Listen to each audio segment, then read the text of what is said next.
Thanks, Tom. We're here with Marlboro High lacrosse coach, Jon Lesage. Coach, thanks for hanging out with us. No problem. Glad to be here.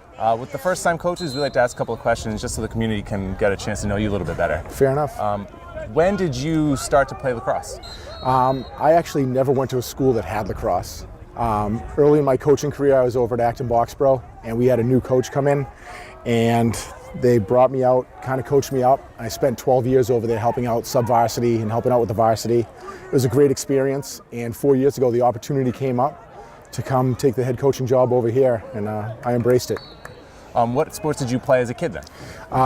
Football, basketball, golf, baseball, soccer. It was the times when you could play everything and be outdoors a lot. So we kind of did everything. When I got to college, I played basketball and football in college. So where was the connection with lacrosse? How did that come about? Just being an athlete, we had a young coach that got hired when I was teaching at Acton Boxborough. He was a defensive coordinator at UMass Amherst, and he ended up looking for some younger coaches to help out the sub-varsity level.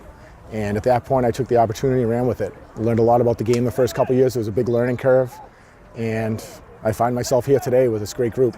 What motivated you to want to become a coach? I think from a young age, just always being around the sport. And it didn't matter what season it was, just loving and having a passion for the sport that was going on that season. And it just kind of came naturally. And I went from my first coaching jobs as a football coach to secondly having head jobs as a basketball coach, and then my third job getting head lacrosse jobs. So for about 14 years, I was doing 3 seasons.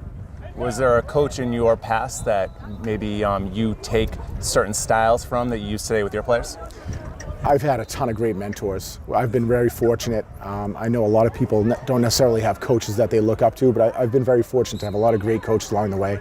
My high school basketball coach was phenomenal, Paul Housen Maynard. He does a great job to this day. They just got a state championship, and I learned a lot of life lessons from him and a lot of things along the way from him. Do you feel in your development growing up, not only as an athlete but a coach, did you tend to take more from a coach that was more of a disciplinarian, or did you take more from a coach that's more of a player's coach? I guess I was a little bit more bipolar with that. I think it was hot and cold. You know, at times I felt like getting challenged and having a coach ride me a little bit really motivated me. And at the same time, you know, having that chance to grow and maybe learn on my own and maybe not be so much discipline and kind of finding my own way through. That helped me. I try to carry that into my coaching now. I feel like sometimes, you know, you got to get on a player, and sometimes, you know, they got to figure it out for themselves at times as well. What do you feel goes into being a quality lacrosse player? Having the basics. I come from a coaching background in lacrosse, but not a playing background in lacrosse. So I preach on fundamentals: catching, throwing, spacing, discipline, real decision making is where I really force my ideas.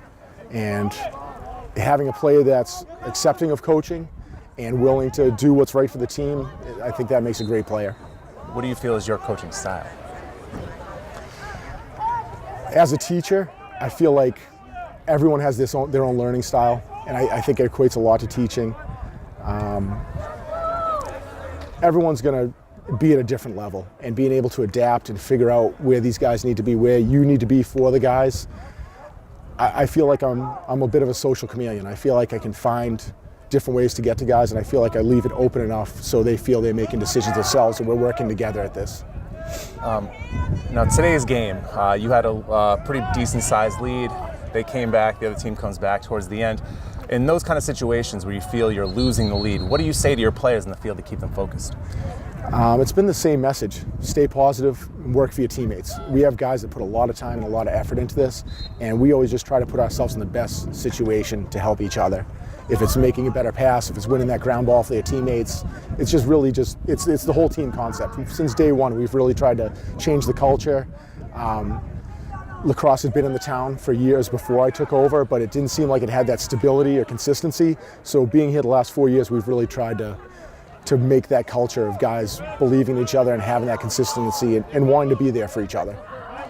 As you said, your background doesn't include a lot of playing lacrosse. I'm sure that's the same case with a lot of the kids that you coach today. Do you find it difficult to get kids to come out from the lacrosse team, and do you feel like there's a bigger push and movement for lacrosse now that it's become more popular? In the overall area, I think lacrosse is getting more of a push, and there's more excitement. I'm not sure if the community necessarily has embraced it. Each year, we have an influx of guys that are interested in playing. I believe this year alone, we outfitted 12 new players. And it's exciting to have new guys that are still interested. We have a lot of returning players. I feel like we haven't lost a lot of guys along the way. We have guys that feel part of a family here. And it's been a nice family culture for us. Are there a couple of players in particular that you'd like to give some recognition to? I like to give the recognition to all these guys. I mean, we set up game plans, we set up practice situations. We try to put these guys in the best situation to succeed. And I think all these guys are doing an outstanding job. We have some players that are recognized, committing to some very prominent schools early in their careers. I think it's just all the guys. I think it'd be unfair to pinpoint one or two guys. I think we have just an outstanding culture, an outstanding group of character players, and they do the job on the field. They really get it done. In regards to that, with character players, I believe last year we had 9 National Honor Society players, and this year I think we're working on 10 National Honor Society players.